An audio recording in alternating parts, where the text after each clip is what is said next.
ॐ प्रजापतिर्विश्वकर्मा मनोगन्धर्वस्तस्य ऋक्समाम्न्यप्सरस इष्टयो नाम ताभ्यः स्वाहा। इदं ऋक्समेभ्योऽप्सरेभ्यः इष्टिभ्यः इदं नाम मम। श्रद्धेमान भावों, यज्ञ के प्रकरण में मंत्रों के उच्चारण और आहुतियाँ चल रही है और इसमें बात आ रही है कि दाम्पत्य जीवन में हमें किन लोगों से लाभ होता है। तो कहा कि दाम्पत्य जीवन में हमें प्रजापति बनना है। प्रखर रूपे न जायते प्रजा और पद्यते पति, पद धातु से तीव्र लकर पति।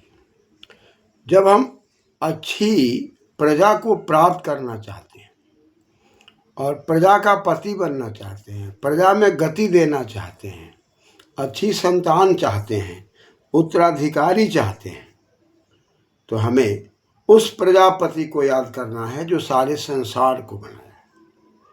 और सारे संसार को बनाने वाला वह परम पिता परमात्मा है। वह पूरी सृष्टि की रचना करता है। हमारी सृष्टि छोटी होती है और परमात्मा की सृष्टि विशाल होती है। इसलिए उस परमपिता परमात्मा की व्यवस्था में ब्रह्मांड है और हमारी व्यवस्था में घर परिवार है। अतः घर परिवार को संतुलित बनाए रखने के लिए उस परमपिता परमात्मा को याद करना, उस परमपिता परमात्मा को की व्यवस्था को देखना और उसकी व्यवस्था के अनुकूल अपनी व्यवस्था को भी बढ़िया बनाने का प्रयास करना। अतः उत्तराधिकारी को बढ़िया बनाना हमारा आपका लक्ष्य है। कहा कि मना, इसके लिए हमें मन को समझना पड़ता है और मन बड़ा ही चंचल है और इस चंचल मन को जब तक हम एकाग्र नहीं करते, चंचल मन पर अधिकार नहीं करते, तब तक हम अच्छी संतति को प्राप्त नहीं कर सकते, उत्तराधिकारी बढ़िया नहीं बना सकते, हम प्रजा के पति नहीं बना सकते। इसलिए कहा गंधर्वः, हम जो अपने जीवन में गति को धारण करते हैं और नाना प्रकार की कलाओं से हम गतिशील होते हैं, तस्य उन सब के लिए हमें ऋक की व्यवस्था में जाना है, ऋच की व्यवस्था में जाना है। ऋचति ऋक, वह ऋच की व्यवस्था, ऋचा की व्यवस्था है, वेद शास्त्रों की व्यवस्था है, वेद मंत्रों की व्यवस्था है। जिन वेद मंत्रों के आधार पर हम अपने आप को व्यवहारिक जीवन बनाने का प्रयास करते हैं, सामाजिक जीवन बनाने का प्रयास करते हैं और साथ ही साथ हम प्रजा के पति बनने का प्रयास करते हैं उस परमपिता परमात्मा के द्वारा। और दूसरी बात कि प्रजापति प्राण को भी कहा गया है। प्राण यदि सही तरीके से संचालित नहीं है तो भी हम स्वस्थ और आनंदित नहीं रह सकते, और जब तक हम स्वस्थ और आनंदित नहीं रह सकते तब तक हमारा उत्तराधिकारी भी स्वस्थ और आनंदित नहीं रह सकता। इसलिए माता पिता का कर्तव्य बन जाता है कि स्वस्थ और आनंदित रहने के लिए प्राणायाम की कला को जानकर नित्य प्रतिदिन इस प्राणायाम को करें। श्वास प्रश्वास है गति विच्छेदः प्राणायामः, श्वास में और प्रश्वास में गति देना, श्वास को लेना और छोड़ना और रोकना, इन कलाओं को जान करके हम अपने जीवन में प्राण की शक्ति को बलिष्ठ करते हैं, तभी इस प्राण को ही प्रजापति कहा गया है। यानी कि प्राण के बगैर हम धरती पर नहीं जी सकते। प्रजापति के सिवा हम इस दुनिया में जहाँ कहीं भी जाते हैं, यदि प्राण की शक्ति मजबूत नहीं है, परमपिता परमात्मा की व्यवस्था से नहीं जुड़े हुए हैं, तो हम ठीक प्रकार से अपने घर परिवार के संचालित करने में कहीं न कहीं बाधा दिखाई पड़ती रहेगी। इसलिए इन विघ्न बाधाओं से बचने के लिए, क्लेशों से बचने के लिए, एक तरफ हम प्रजापति के गुणों को समझते हैं, दूसरी तरफ प्राण की शक्ति को समझते हैं, और साथ ही साथ विश्वकर्मा, ये विंशति विश्वा, सारा संसार जिसमें प्रविष्ट है वो कर्म के आधार पर है। इसलिए हमारा महत्व या आपका महत्व या संसार का महत्व पुरुषार्थ के आधार पर है। करोति कर्म और यदि हम कर्म नहीं करते, यहाँ पर मनिन प्रत्यय लगकर कर्म शब्द, कर्मन से कर्मा, कर्माणु कर्माणु बनता है, आत्मन से आत्मा, आत्मानव आत्मानव। अतः इस कर्म के आधार पर ही हम पूरे विश्व के अंदर कहीं भी सुखी, शांति, समृद्धि को प्राप्त कर सकते हैं।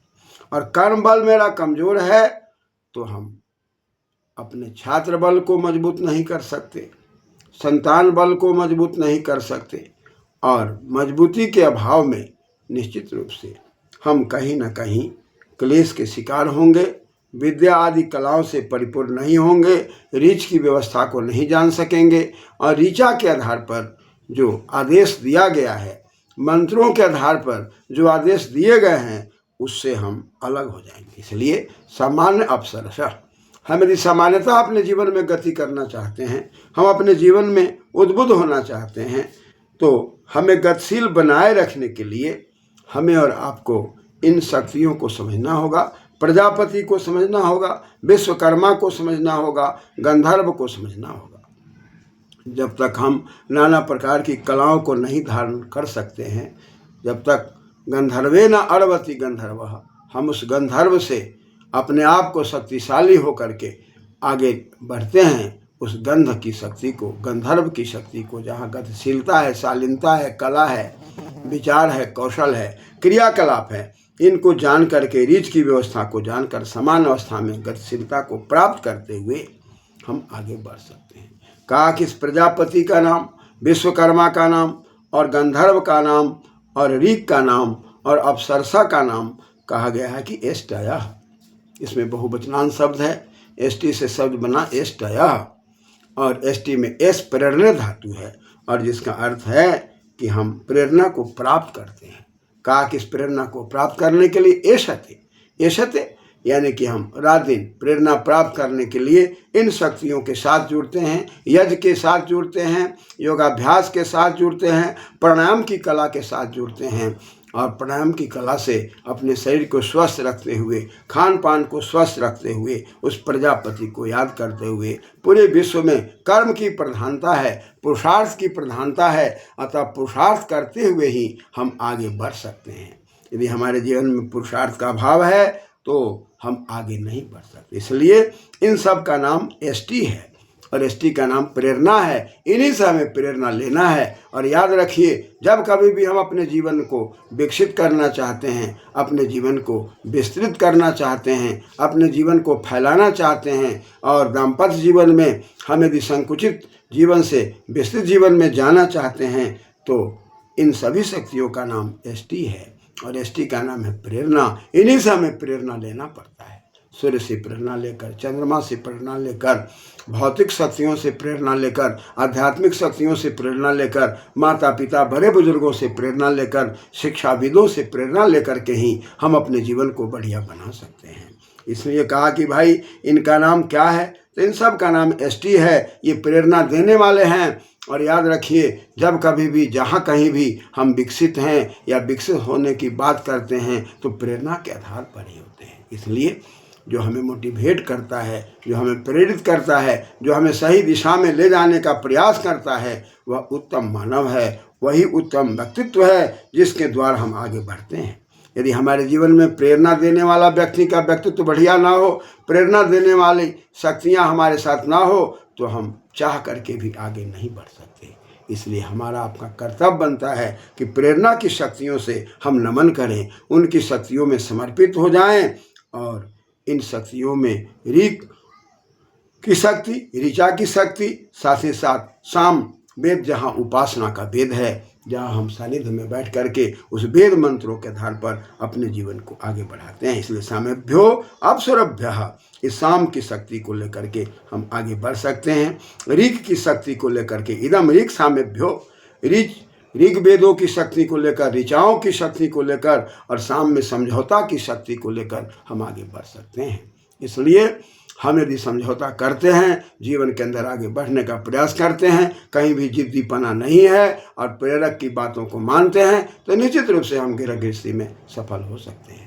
लेकिन घर गृहस्थी में क्या देखा जाता है, हम जिद पर जब अड़ जाते हैं और प्रेरणा देने वालों की प्रेरणा से हम अलग हट जाते हैं, तो वहीं से हमारा विकास अवरुद्ध हो जाता है। इसलिए जहाँ एक तरफ प्रेरक की आवश्यकता है, प्रजापति की आवश्यकता है, विश्वकर्मा जो सारे संसार को बनाने वाली शक्तियाँ हैं, जिन शक्तियों से संसार संचालित है, उसमें हमें प्रवेश करके अपने कर्मों को बढ़िया बना करके और नाना प्रकार की गतिशीलता को धारण करके ऋग्वेद और सामवेद के आधार पर हम अपने जीवन को लक्ष्य तक पहुंचा सकते हैं। इसलिए ऐसी शक्तियों में हमें आपको क्या करना होगा, गतिशीलता प्राप्त करने के लिए समर्पित होना होगा। और गतिशीलता प्राप्त करने के लिए इन एसटी नाम की जो शक्तियां हैं, प्रेरणा देने वाली शक्तियां हैं, इनके प्रति हम समर्पित होते हैं, इन्हें हम आहुतियाँ देते हैं, प्रजापति को याद करते हैं, जहाँ एक तरफ समर्पित होते हैं, वातावरण को शुद्ध और पवित्र रखने का प्रयास करते हैं, वहीं दूसरी ओर इन शक्तियों से जुड़ करके